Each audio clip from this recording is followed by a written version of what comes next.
Okay, we're back, and this is where we left off, the French Empire. So now moving forward, this is the Palace of Versailles. Now, Versailles is a city about 10 miles west of Paris. And it actually didn't start out as a city. It started out as a very rural area. It was a place to go, to the country to escape the heat and the noises of city living. And this is what the Palace of Versailles looked like in about 1623. The gardens are very vast. There's fountains. It's a ginormous structure, and you can't really appreciate the size of it until you're there. And some of us will be there in a few months. This is what the Palace of Versailles looked like in the year 2005. So, yes, that's me and my family. That's me before I had bangs. They say bangs are Botox. I went with bangs. And my sisters and my niece and nephew, my husband. And you can tell how long ago this is because my nephew right here is a junior in college now. So this was a while back. But where we're standing is actually right in this general area. So you can look, you see these guys here, right? Those are those guys there. So this whole area is now a parking lot, because they had to adapt, and it's so hard to truly express in words what you see when you walk in because the pictures just can't capture the ginormousness of it and just the opulence. So this picture is the church. They had a huge church, huge pipe organ. France is very Catholic, so the monarchs would start their day by going to mass, and whether they were strong Catholics or not, that was just the social norm to do. This is gold-plated crown molding, gold-plated doors. All this you see here, it's gold-plated. It's not gold-painted. It's gold-plated, and this is actually the top of the ceiling. This is painted to give the ceilings a more vaulted look than they have. Please don't misunderstand. The ceilings are quite high, but the paintings on the ceilings make it feel even that much higher because of the perspective that they are drawn in. It's really quite spectacular. And on each door, you have these suns, and in the center of the sun is Louis XIV's face. He really referred to himself as the Sun King. He was the center of France. You didn't mess with him. Yeah, it's he has like what, an 8-pack here. Clearly, this is a idealistic sculpture done of Louis that he was. I don't think he was ever that physically fit, ever. All right, this is the Queen's apartments. The Queen and King had separate living areas. If the King and Queen ever slept together or shared a bed, it would usually be the Queen's bed. Very rarely would be the King's bed. The King had, not to say the King didn't have visitors in his bed, but they usually weren't the Queen because it was good to be the King. There's actually a secret door right over here, and that's how Marie Antoinette and Louis XVI during the French Revolution will escape. And I'll tell that story later. I'm getting a little ahead of myself. So this is the Hall of Mirrors. Now, I never got to see the entire thing because the first time I went, half the hall was under renovation, which you can see here. And the second time I went, the second half of the hall was under renovation. But it's called the Hall of Mirrors because it's a long hallway with a whole bunch of mirrors. It's not a clever name. It's a very realistic name. This is not my picture. I just, stole it from the internet. But as you can see, there's just this huge hall of mirrors, and it is where the Treaty of Versailles was signed after World War One. Of course, that treaty no longer exists because Hitler blew it up when he took control over Germany and then conquered parts of France. But again, I'm getting ahead of myself. So this is Louis XIV's bedroom.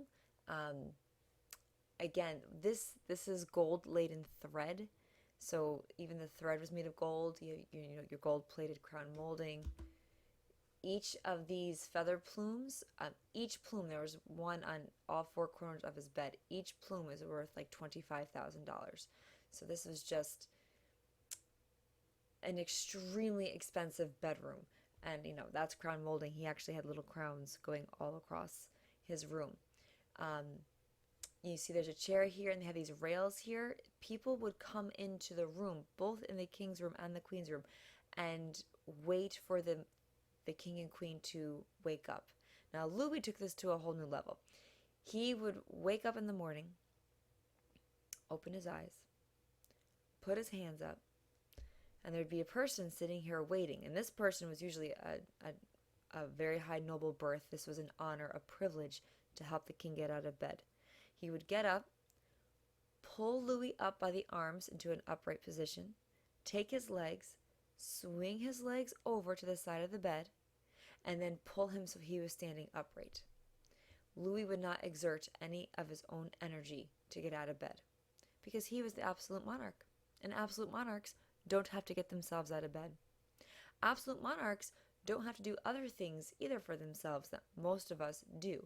And I don't care how much absolute power I had, I would never do what Louis had both nobility and servants do. And he had a royal butt wiper. I don't know how else to say that. He would have someone else wipe his tushy as a grown man because he could, and it was good to be the king. He would hold meetings while going to the bathroom because he's the king, and if that's what he wants to do, that's what he's going to do. And his room, what made it so special as well is it faces east. So this is looking out of his window. This was the statue of Louis XIV when you first walk in. And I have the question there, why? It's because the sun rises in the east.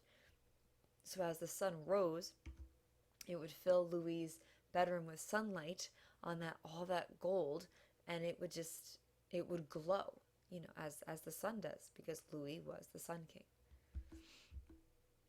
And that's outside of his bedroom. There's a balcony there, which faced the front of the palace. He had guards rooms, and these would be full of people when the palace was in its prime, and the guards would be there to protect the king for any sorts of reasons. It doesn't quite work out so well for Louis XVI, but again, we'll tell that story when we talk about the French Revolution. The Dauphin is the heir to the throne. In Britain, you have the Prince of Wales, who is the next monarch. In France, you have the Dauphin. The Dauphin's room is not as gilded as the King and Queen's rooms because during the French Revolution, revolutionaries took over the palace and they needed money, so they took down the frames, they took down some of the molding and melted it down to get hard, valuable, we'll say currency for lack of a better term. So the Dauphin's room is not as decked out, but they are trying to restore it back to its original glory through grants and other fundraisers, things like that. It's me and my sisters, but the point of this photo is to show the fountains here, that they had working fountains.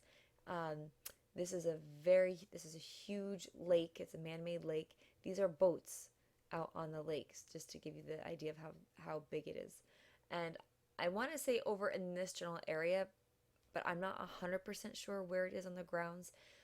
Louis XVI, the king during the French Revolution, his wife Marie Antoinette actually had like a peasant house where she and her friends would go and play peasant and milk cows, and like we would play princesses growing up, she would play peasant, to escape the hardships of being queen, which actually was quite hard for her, but that's a different story for a different day. So there is the city of Versailles.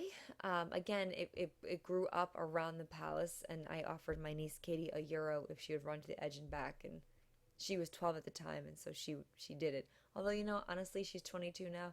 She probably would still run. She's cool like that. There's Mrs. Baker, and that's my friend Tom. There were no gift shops probably in the palace when he was king, and there were little places to buy gifts all over the palace. But I just wanted to give Mrs. Baker a cameo in the presentation. And this was fascinating to me. So on our tour, we had an audio, like, self-guided tour, and they said, there's these buildings outside the palace gates by the parking lot, and there's two of them. They're identical on either side. And they said that these buildings, these massive structures, these were guest houses.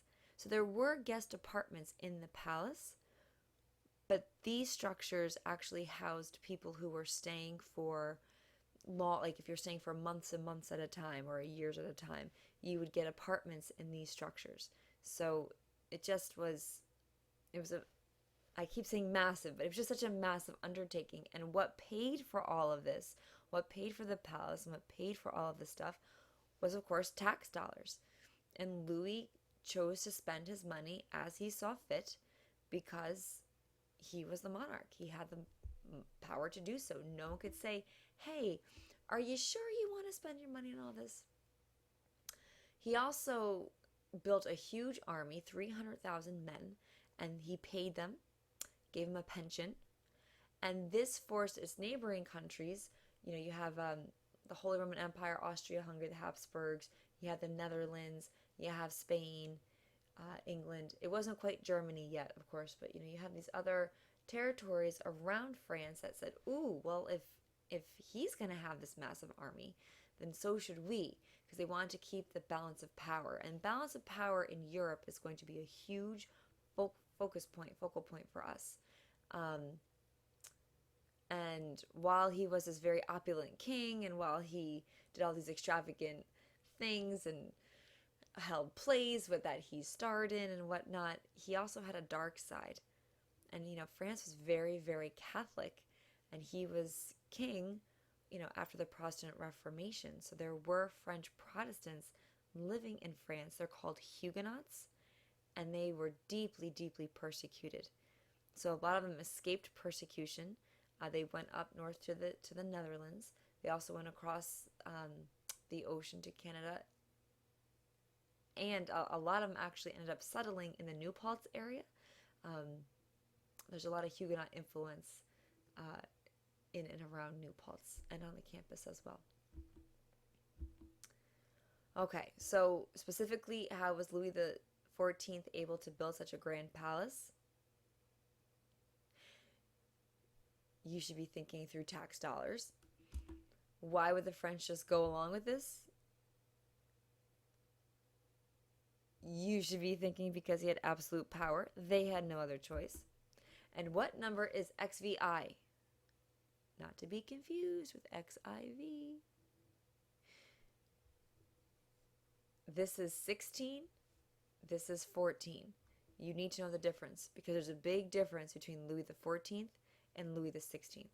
Louis the 16th is going to pay for the mistakes and the expenditures Louis the 14th made with his head. So stay tuned for that. All right, I'm going to start the next segment with Absolute Russia because we're almost at our time limit. So I'll be back.